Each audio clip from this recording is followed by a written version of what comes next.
અમદાવાદમાં ટ્રાફિક વ્યવસ્થાનો પ્રશ્ન દિવસે ને દિવસે વધુ ગંભીર બનતો જઈ રહ્યો છે। મ્યુનિસિપલ કોર્પોરેશન અને પોલીસ તંત્ર પાસે કોઈ સ્પષ્ટ એક્શન પ્લાન ન હોવાને કારણે શહેરના અનેક વિસ્તારોમાં સ્થાનિકો મુશ્કેલી ભોગવી રહ્યા છે।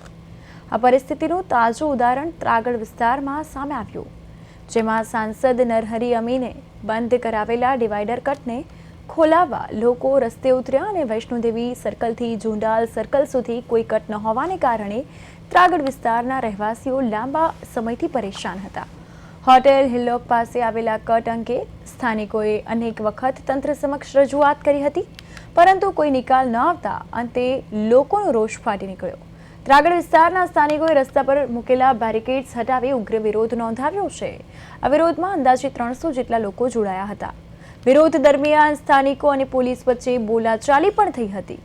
સાથે જ પરિસ્થિતિ વધુ વણસતા સ્થાનિકોએ રસ્તા બંધ કર્યા અને જેના કારણે આશરે 6 કિલોમીટર લાંબો ટ્રાફિક જામ સર્જાયો।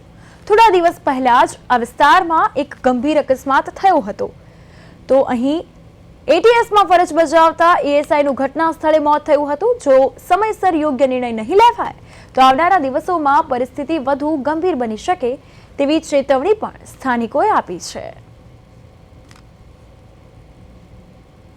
જ્યારથી સોસાયટી બની છે ત્યારથી જો અહીંયા રહું છું, સૌથી પહેલાં અંડરપાસની બાજુમાં જે કટ હતો, જે સૌથી નજીક હતો હોસ્પિટલ જવા માટે બધું હતું, આ લોકો ટ્રાફિક મેનેજમેન્ટ ના કરી શક્યા, એના કારણે પહેલાં એણે એ બંધ કર્યું। પછી એ લોકોએ આ કટ ખુલ્લો કર્યો અહીંયા હિલોકની સામે। હવે થોડીક વાર જ્યારે પણ વીઆઈપી મુવમેન્ટ હોય ત્યારે આ લોકો અહીંયાથી રસ્તો બંધ કરી દે છે અને અમને ઇન્ફોર્મેશન અહીંયા આવીને ત્યારે જ ખબર પડે છે કે હવે રસ્તો બંધ છે, તો અમારે હાલાકી પડે છે, છેક આગળ જવું પડે છે, ત્યાંથી યુટર્ન મારીને અને ફરી આમ 6 કિલોમીટરનો રાઉન્ડ થાય છે અમારો।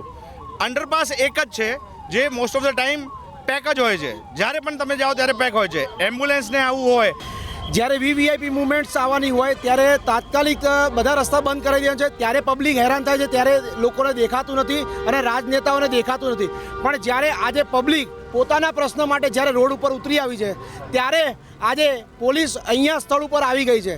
પબ્લિકના જે અહીંયા જે પ્રશ્નો હતા કે અહીંયાના જે હિલ્લોક હોટલ જે સર્કલ છે, એ હિલ્લોક હોટલ સર્કલ બંધ કરી દેવાના કારણે લોકો અહીંયાથી આ બાજુ વૈષ્ણોદેવી બાજુ 3 કિલોમીટર અને આ બાજુ બીજા 2 કિલોમીટર એવરી ડે લોકો હેરાન થતા હોય છે। ઉનાળામાં પાણી ભરાઈ જાય છે, ગટરનું પાણી બી ભરાઈ જાય છે, અમે લોકો એટલા બધા હેરાન થઈએ।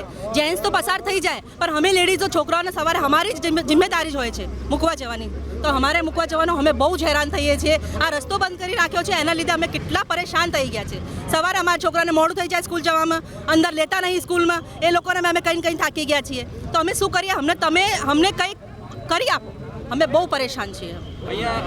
અત્યારે અમે મ્યુનિસિપલ કમિશનરશ્રીને બધાને રજૂઆતો કરી જોઈ, કોક કહે છે કે આના કારણે બંધ કર્યો છે, કોક કહે છે આના કારણે બંધ કર્યો છે, એક જ ઘરનાળું છે, એક ગાડી માંડ જઈ રહી છે, સવારમાં તમે નીકળો ઓફિસ જવાની અંદર 2-3 કલાકનું મોડું થાય છે, અને આ બધા પરિસ્થિતિની અંદર લોકો હવે છે ને કંટાળી ગયા છે। કાં તો આનું સોલ્યુશન લાવો, કાં ટ્રાફિક પોલીસને ઊભું રાખો, કાં પછી ત્યાં અંડરપાસ છે એની જગ્યાએ કંઈક બીજો વ્યવસ્થા કરો, કંઈક વૈકલ્પિક સુવિધા તો હોવી જોઈએ ને।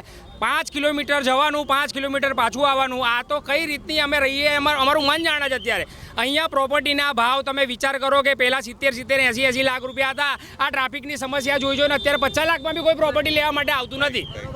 અમદાવાદમાં જે ટ્રાફિકની સમસ્યાઓ વધી રહી છે તેને લઈને ના મ્યુનિસિપલ કોર્પોરેશન જોડે ના એક્શન પ્લાન છે, ના પોલીસ તંત્ર દ્વારા જોડે એક્શન પ્લાન છે।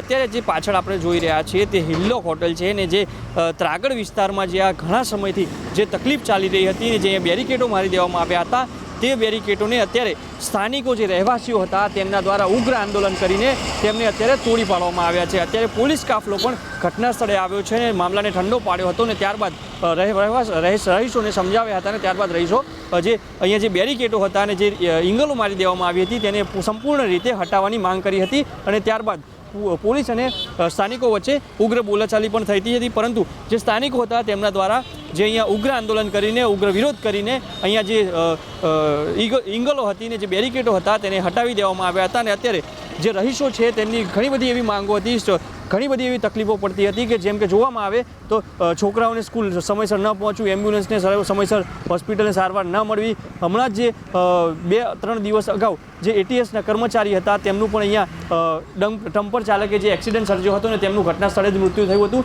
તેમને પણ સમયસર હોસ્પિટલ લઈ જવામાં વિલંબ થયો હતો।